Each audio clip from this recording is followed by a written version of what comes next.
بہت عرصے سے میرے کچھ احباب اور ساتھی جو ہیں یہ فرمائش کرتے تھے کہ حضرت بلال رضی اللہ تعالیٰ عنہ پر بھی کبھی گفتگو ہو۔ میری کوشش تو یہی ہوتی ہے کہ اللہ کی بات ہو، رسول اللہ کی بات ہو۔ کئی لوگوں نے بہت سی دفعہ فرمائش بھی کی، میں نے کہا دیکھو جب مجھ سے اللہ رسول کی باتیں ختم ہو جائیں گی پھر میں اصحاب رسول کی باتیں کروں گا۔ ابھی تک تو میری کو 800 کے لگ بھگ ریکارڈڈ گفتگو ہے، تو کبھی ایسا ہوا نہیں، مگر یہ فرمائش کی اتنی شدید تھی تو میں نے کہا چلو تھوڑا سا گفتگو جو ہے وہ حضرت بلال رضی اللہ تعالیٰ عنہ کے حوالے سے کر دیں، تاکہ بہت سے لوگوں کا اگر ان کا کوئی بھرپور تعارف نہ ہو تو وہ ہو جائے۔ تو آج کا ہمارا موضوع ہے گفتگو حضرت بلال رضی اللہ تعالیٰ عنہ۔ انتہائی کالا رنگ جیسے کعبہ کا، جیسے غلاف کعبہ کا، جیسے سیاہ پتھروں کا۔ جو لوگ گئے ہیں مکہ اور مکہ سے مدینہ کے سمت سفر کیا ہے انہوں نے بے شمار سیاہ پتھر وہاں دیکھے ہوں گے، بڑے بڑے پتھر سیاہ رنگ کے۔ ایسے سیاہ رنگت حضرت بلال کو نصیب تھی۔ موٹے ہونٹ، سرخی مائل آنکھیں، جیسے صدیوں سے ظلم اور ناانصافی پہ روتی رہی ہوں۔ گہری آنکھیں، گھنگریالے بال، چھوٹے بال جیسے افریقیوں کے ہوتے ہیں، چپکے ہوئے سے ہوتے ہیں جسم سے، کنگا بھی ان میں کم ہی پھرتا ہے، اگر پھرے تو ٹوٹ ہی جاتا ہے۔ بہت باریک، آپ نے اگر افریقی ممالک کے لوگ دیکھے ہوں گے۔ مضبوط و توانا جسم۔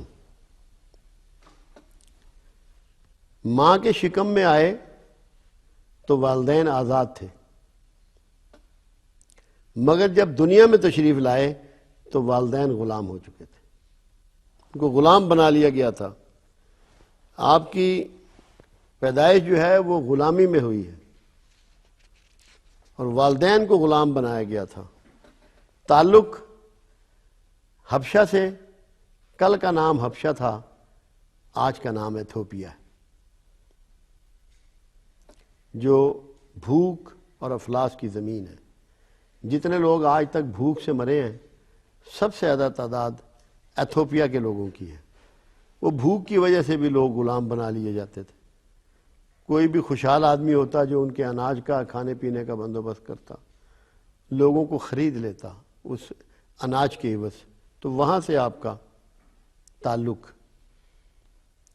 یہ تھے بلال بن رباح، آپ کے والد گرامی کا نام رباح تھا، المعروف بلال حبشی۔ پیکر وفا، ایمان، محبت، اخلاص، جذبہ اثار و خدمت سے بھرپور دل، نرم دل، انتہائی نرم دل، انتہائی کم گو، خاموش طبع، مگر عمل میں بڑے سریع، تیز کام کرنے والے۔ جو حکم دیا جاتا فوراً اس کی بجا آوری، اور کمال یہ ہر کام پرفیکشن سے کرنے والے۔ انتہائی ذمہ دار، کم لوگ ہی اتنے ذمہ دار ہوتے ہیں، بہت تھوڑے، بھرپور دیانتدار۔ بولنا کم، کام زیادہ، وفاداری زیادہ، فرما برداری زیادہ۔ یہ بلال بن رباح ہیں۔ بلال بہت مرتبہ فروخت ہوئے۔ جب کسی مالک کو ان کے مسلز دیکھ کر، ان کے توانا جسم کو دیکھ کے کوئی خریدار آتا تو پہلے سے قیمت زیادہ دے کر بلال کو لے جاتا۔ آخری آپ کا جو مالک تھا، جو آخری حاکم تھا، وہ تھا امیہ بن خلف۔ یہ اونٹوں کا بھی تاجر تھا، گھوڑوں کا بھی تاجر تھا، اجناس کا بھی تاجر تھا، سود پہ پیسہ بھی دیتا تھا۔ مکہ کے امیر لوگوں میں اس کا نام تھا امیہ بن خلف۔ آپ اس کے غلام تھے۔ رسول اللہ صلی اللہ علیہ وسلم کے بدترین دشمنوں میں اس کا نام آتا ہے۔ جو 4-5 آدمی اللہ کے حبیب کے خلاف بیٹھ کے پلاننگ کیا کرتے تھے، ابو سفیان، ابو جہل، ابو لہب، عتبہ، شیبہ اور امیہ بن خلف، یہ سارے اکٹھے بیٹھ کے رسول اللہ صلی اللہ علیہ وسلم کے خلاف باتیں کیا کرتے تھے، سوچا کرتے تھے۔ تو انہوں نے ایک دن حضرت عمار بن یاسر رضی اللہ تعالیٰ عنہ کو پکڑ لیا اور ایمان کی پاداش میں ان کو بہت زیادہ زود و کوب کیا۔ جب مارتے مارتے تھک گئے تو امیہ بن خلف نے اپنا کوڑا حضرت بلال رضی اللہ تعالیٰ عنہ کو دیا کہ اس کو اب تم مارو۔ یہ پہلا موقع تھا کیونکہ ایمان حضرت بلال بن رباح کے سینے میں داخل ہو چکا تھا، وحدانیت کا سبق آپ سیکھ چکے تھے۔ آپ نے وہ کوڑا زمین پر پھینک دیا۔ مکہ میں یہ کسی غلام کی طرف سے پہلی بغاوت تھی، کیونکہ بلال اپنی وفاداری بدل چکے تھے، اب وہ امیہ بن خلف کے غلام نہ تھے، اب وہ اس کے وفادار نہیں تھے، وہ اپنے اللہ سے جڑ چکے تھے، اپنے اللہ سے وابستہ ہو چکے تھے۔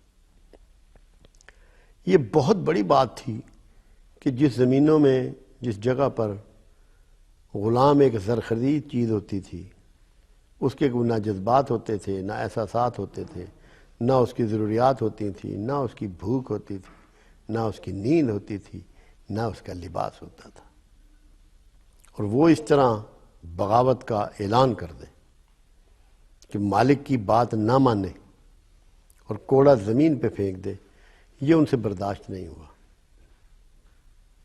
انہوں نے بلال کو رسیوں میں کس کر اور بکریوں کے باڑے میں ڈال دیا۔ اس وقت سزا نہیں دی کیونکہ اس وقت تقریباً شام کا وقت ہو چکا تھا، اور ریگستان کی زمین جو ہوتی ہے یا ریت جو ہوتی ہے یا ذرے ہوتے ہیں، وہ شام ہوتے ہوتے ٹھنڈے ہو جاتے ہیں۔ انہوں نے کہا کل جب سورج چمکے گا اور پوری آب و تاب سے چمکے گا تو اس وقت اس کو سزا دی جائے گی۔ انہوں نے بلال کو سزا دینے کے لیے دوپہر کا وقت مقرر کیا، اور اگلے دن ان کو باڑے سے نکال کے لائے، بکریوں کے باڑے سے، اونٹوں کے باڑے سے، زمین پہ لٹایا، وزنی پتھر اوپر رکھے اور کوڑے برسانے شروع کیے۔ سب سے زیادہ جسمانی اذیت بلال بن رباح کو پہنچائی گئی، سنگریزوں پہ گھسیٹتے بھی اور کوڑے بھی مارتے، مگر آفرین ہے اس انسان پر، اس عظیم ترین انسان پر، اس کی زبان پہ صرف ایک کلمہ تھا، احد، احد، احد۔ دوسری بات کسی کے کان بلال کی آواز سے سن نہ پائے۔ جب انہوں نے یہ سمجھ لیا امیہ بن خلف نے کہ یہ مر چکا ہے، اب صرف لاش ہے، سانسوں کی آوازیں بھی نہیں آ رہی تھیں، تو اتنے میں پتہ لگا ابو بکر صدیق رضی اللہ تعالیٰ عنہ کو کہ یہ حال ہو رہا ہے بلال کا، تو آپ وہاں تشریف لائے اور امیہ بن خلف سے کہا کہ میں اسے خریدنا چاہتا ہوں۔ تو وہ بڑا ہنسا، انہوں نے کہا لاش کا کیا کرو گے؟ یہ تو لاش ہے یہاں، اب جان تو اس میں ہے ہی نہیں۔ انہوں نے کہا جو کچھ بھی ہے میں اس کو خریدنا چاہتا ہوں۔ تو سودا ہوتا رہا اور ابوبکر صدیق رضی اللہ تعالیٰ نے 200 درہم میں حضرت بلال کو خریدا، یعنی کہ آپ سمجھ لیں کہ 200 درہم دے کر بلال کا لاشا ہی اٹھایا۔ نہ آنکھیں ان کی کھل رہی تھی، نہ ہونٹ ان کے کھل رہے تھے۔ اور ابوبکر صدیق وہ ہستی ہے، مکہ میں سب سے زیادہ غلام انہوں نے آزاد کروائے، جہاں موقع ملتا، جہاں ایسا چانس ہوتا فوراً پہنچتے اور قیمت ادا کر کے غلاموں کو آزاد کراتے۔ بہت بڑے تاجر تھے، مگر بالکل عام حالات کے انسان بن کے رہ گئے تھے، کیونکہ سارا پیسہ ان کا غلاموں کو آزاد کرانے میں خرچ ہو جاتا تھا۔ امیہ بن خلف سے خرید کر 200 درہم میں ان کے بازوؤں میں ہاتھ ڈال کر کو گھر لے کر گئے کہ مرہم پٹی شروع کی، ان کا علاج شروع کیا۔ جب اس قابل ہو گئے بلال کے آنکھیں کھل سکتی تو رسول اللہ صلی اللہ علیہ وسلم کو دعوت دی کہ آ کے آپ بلال کو دیکھ لیں۔ تو جب میرے آقا آئے تو بلال کی حالت دیکھ کر سرکار کی آنکھوں سے آنسو ٹپک پڑے، اور وہ آنسو حضرت بلال کے ماتھے پر گرے۔ اب کتنا معزز ہے وہ شخص جس کے لیے رسول اللہ کی آنکھیں آنسو بہا رہی ہیں، جس کے لیے رسول اللہ رو رہے ہیں، مگر کمال ہے بلال کی، ساری زندگی پشیمان رہے اس بات پر کہ میری وجہ سے رسول اللہ کا دل جو ہے وہ غمگین ہوا، ان کی آنسوں سے آنسو گرے، میں تو کہیں دوزخ میں نہ چلا جاؤں اس وجہ سے کہ میں نے ان کے دل کو دکھی کر دیا۔ یہ کمال کی بات ہے۔ تو کچھ باتیں بلال کی ایسی ہیں جو کہیں اور نہیں ملتی، یعنی کہ رسول اللہ روئے تو ان کے دکھ پہ ہیں، مگر ان کو یہ احساس رہا ساری زندگی کہ رسول روئے تو میری وجہ سے ہیں۔ اس احساس میں زندگی گزاری ہے بلال نے ساری عمر۔ جب گفتگو کے قابل ہوئے، 10 لوگ مکہ میں پڑھے لکھے تھے جن میں ابو بکر صدیق رضی اللہ تعالیٰ عنہ بھی شامل تھے، تو انہوں نے یہ کیا کہ ان کو درختوں کے اس سے قلم کاٹ کے بنا دیتے، سیاہی گھول کے دے دی، کچھ ایسی جڑی بوٹیاں تھیں جن سے وہ سیاہی تیار ہو جاتی تھی، اور لکھنا پڑھنا سکھایا بلال کو۔ ابو بکر صدیق نے بلال کو لکھنا پڑھنا سکھایا، تو وہاں ایک جملہ ادا کیا بلال نے کہ ابو بکر،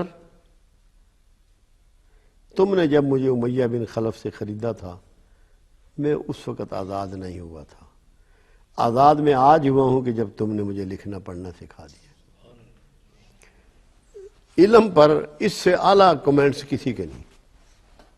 آزاد میں آج ہوا ہوں کہ جب تم نے مجھے لکھنا پڑھنا سکھا دیا ہے، میں اب انسانوں میں کھڑے ہونے کے قابل ہو گیا ہوں۔ ایک بات اور بڑی حسین کہی، بڑی کمال کی، بلال کی باتیں بڑی کمال کی، بڑی کمال کی۔ حضرت ابو بکر صدیق رضی اللہ تعالیٰ نے کہا کہ بلال، تو نے بہت اچھا کیا کہ اللہ کو چن لیا، تو نے بہت اچھا کیا کہ اللہ کو چن لیا۔ انہوں نے فرمایا کہ نہیں ابو بکر، اللہ نے احسان کیا کہ مجھے چن لیا۔ تو بلال اللہ کا چنیدہ، بلال کو اللہ نے چنا اسلام کے لیے، اپنے رسول کے لیے۔ اب کچھ لوگ کہتے ہیں کہ تیسرے شخص جو ایمان لائے وہ بلال تھے، تو بلال سے جب پوچھا گیا فرمایا نہیں، میں 9واں شخص تھا جو اسلام میں داخل ہوا۔ سب سے ایمان پہلے لانے والی خدیجۃ الکبریٰ رضی اللہ تعالیٰ عنہ، زید بن حارثہ رضی اللہ تعالیٰ عنہ، حضرت علی کرم اللہ وجہہ رضی اللہ تعالیٰ عنہ، ابو بکر صدیق رضی اللہ تعالیٰ عنہ۔ انہوں نے کہا میں 9ویں نمبر پر اسلام میں داخل ہوا۔ اور 9 کا فگر کتنا متبرک ہے اور محترم ہے، یہاں آ کے ڈیجٹ ختم ہو جاتے ہیں، پھر صفرہ لگنا شروع ہوتا ہے ایک کے آگے، تو 9ویں نمبر پر اسلام میں داخل ہوئے۔ امیہ بن خلف کو جو زیادہ غصہ آیا تھا، اس نے ایک سوال کیا تھا بلال سے کہ تمہیں محمد کیا سکھاتے ہیں صلی اللہ علیہ وسلم؟ تو انہوں نے نہ نماز کی بات کی، نہ ایمان کی۔ دار ارقم میں اس وقت جانا شروع ہو گئے تھے لوگ، انہوں نے کوئی ایسی بات نہیں کی، کوئی اخلاقیات کی بات نہیں بتائی کہ ہمیں کیا سکھاتے ہیں۔ انہوں نے ایک ایسی بات کہہ دی جو ناقابل قبول تھی ان لوگوں کے لیے جو غلام خریدتے تھے، غلام رکھتے تھے اور ظالم تھے اور جابر تھے۔ انہوں نے کہا ہمیں محمد سکھاتے ہیں صلی اللہ علیہ وسلم کہ تمام دنیا کے انسان برابر ہیں، کنگھی کے دانوں کی طرح۔ جیسے کنگھی کے وہ جو دانے ہوتے ہیں وہ ایکول ہیں، ایسی تمام انسان ایکول ہیں۔ تو امیہ بن خلف کہنے لگا کہ آقا و غلام سب؟ بلال نے کہا ہاں سب۔ یہ وہ بات تھی جو اہل مکہ کے لیے، مشرکین مکہ کے لیے، جو وہاں کے وڈیرے تھے، جو ان کے سرداران تھے، ان کے لیے ناقابل قبول تھی کہ آقا و غلام برابر، جس کو خریدا گیا اور جس نے خریدا ہے ایکول۔ اس وجہ سے ان میں بڑا شدت سے غصہ پیدا ہوا، شدید غصہ، جس کی وجہ سے انہوں نے مل کے سب نے، جتنے وہاں سردار اکٹھے ہوتے تھے، باری باری جو ہے وہ کوڑے برسائے ہیں بلال پر۔ ایک بار بلال سے پوچھا گیا، یہ ہمارے سب کے لیے، کیونکہ اللہ تعالیٰ کہتا ہے کہ تمام جن و انس کو میں نے اپنی عبادت کے لیے پیدا کیا۔ عبد کہتے ہیں بندے کو، بندگی کرنے والے کو، جس کو آپ ادروائز غلام بھی کہتے ہیں۔ جب بلال رضی اللہ تعالیٰ عنہ سے غلام کی تعریف پوچھی گئی تو آپ نے فرمایا غلام وہ ہے جس کے کان مالک کی آواز پہ لگے ہوں اور آنکھیں مالک کے اشارے پر۔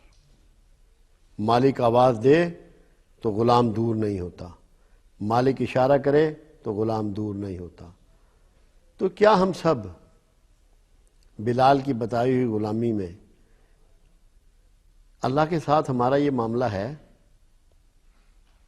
کیا اللہ جو ہمیں آواز دے رہا ہے، جو اتنا بڑا کلام اس نے ہمیں اتار دیا ہے، قرآن حکیم، اس پر ہم کان دھرتے ہیں؟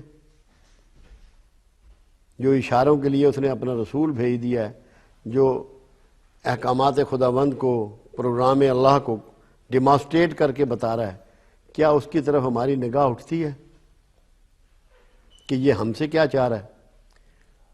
کیا ہمیں اللہ کی غلامی پسند ہے؟ کیا ہماری توجہ اس طرف ہے؟